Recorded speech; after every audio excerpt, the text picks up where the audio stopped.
굿모닝 마켓입니다. 주요 인플레이션 지표 중 하나인 3월 CPI를 기다리면서 시장은 신중한 태도를 보이고 있습니다. 반등 후 관망세가 짙어지는 가운데 시장이 물가지수를 어떻게 해석하는지가 중요해 보입니다. 간밤 3대 지수는 다우는 0.03%, S&P 500은 0.04% 각각 하락했습니다. 반면 나스닥은 0.03% 상승하면서 지수 전체적으로는 보합권에서 오르내리다가 등락이 갈리는 모습이었습니다. 오히려 중소형주 위주의 러셀 2000 지수가 0.54% 오르면서 4대 지수 중에서는 그나마 강세였습니다. 시총 상위주들도 보시면 마이크로소프트는 보합권에서 약보합권에서 마감이 됐고요. 애플도 0.67% 하락했습니다. 엔비디아도 0.99% 하락하는 등 1% 가까이 하락했는데 반도체주들은 섹터 안에서도 혼조세를 보였습니다. 엔비디아는 하락을 했지만 대만의 TSMC는 미국 정부의 보조금 지급 이슈로 1%대 상승했습니다. 구글과 아마존은 투자은행들의 목표가 상향 소식에 초록불 켰습니다. 6위부터 10위도 보시면 메타도 1%대 하락폭 보였고요. 일라이릴리도 0.88% 하락한 반면 주말 사이 로보택시를 8월 8일에 공개하겠다는 소식을 전해온 테슬라는 오랜만에 5%대 가까이 급등이 나와줬습니다. 덕분에 전기차 관련주들도 니콜라를 제외하곤 일제히 랠리 보였습니다. 금리 인하에 대한 기대감이 빠르게 식고 있는 것과는 별개로 한편으로는 급여 증가로 소비 지출이 기업의 성장을 지원할 수 있다는 기대도 높아지고 있다는 지적입니다. 지난주 고용보고서에서도 확인해 본 것처럼 일자리와 임금이 탄탄하게 오르고 있고 총 급여가 인플레이션을 앞지르고 있어서 올해에도 미국인들의 지출이 유지되고 경제가 발전할 수 있을 것이란 전문가들의 분석입니다.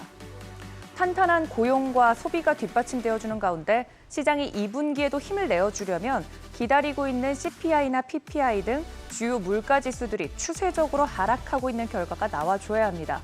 1월, 2월에 이어서 3월 CPI 수치까지 예상을 상회할 경우 금리 인하 전망은 이대로 하반기로 밀릴 가능성이 큽니다. CPI는 지난 1월과 2월 각각 전년 동기 대비 3.1%와 3.2% 상승하면서 연준이 목표로 하고 있는 2%를 웃돌았었죠. 참고로 전문가 3월 예측 평균은 전월 대비 0.3%, 전년 대비로는 3.5% 증가 수준입니다. 주요 지수 발표 앞두고 국채금리 상승도 시장의 발목을 잡습니다. 10년물 국채 수익률 4.4%대, 2년물도 4.7%대 오르면서 마감했습니다. 10년물은 한 주간 거의 20bp 급등한 수준입니다. 치솟던 유가는 이스라엘과 하마스 휴전 논의가 지속되면서 그나마 하락해줬습니다.